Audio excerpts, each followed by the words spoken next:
पार्वती की बेलपति माँ बोला हाँ वो भागेगा, छोटी मुनी पार्वती के बाजू बाजू भागेगा। पार्वती की बेलपति माँ बोला हाँ वो भागेगा, छोटी मुनी पार्वती के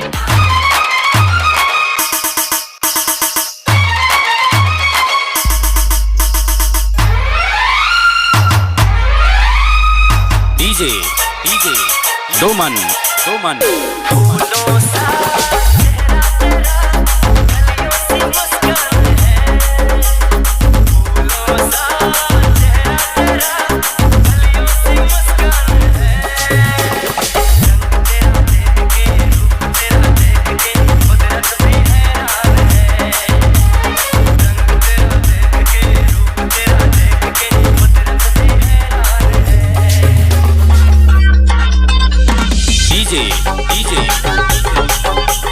Doman झटका जरा सा महसूस हुआ है, लाइफ की गाड़ी ने कस के मारा ब्रेक।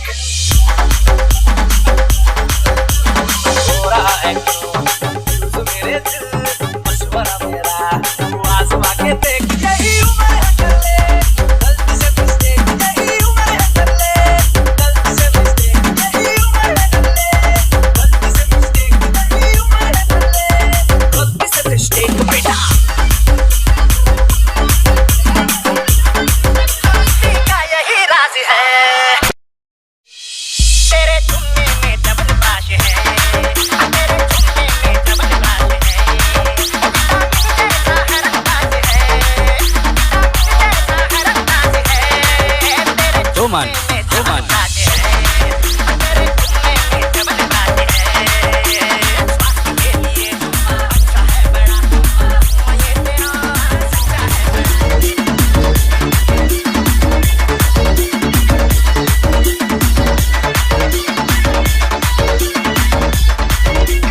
Doman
क्या DJ Mukesh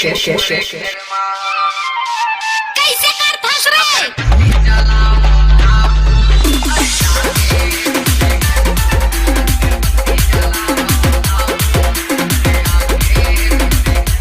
DSK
अरे मग खसलं बदलेल पडी हो खसलं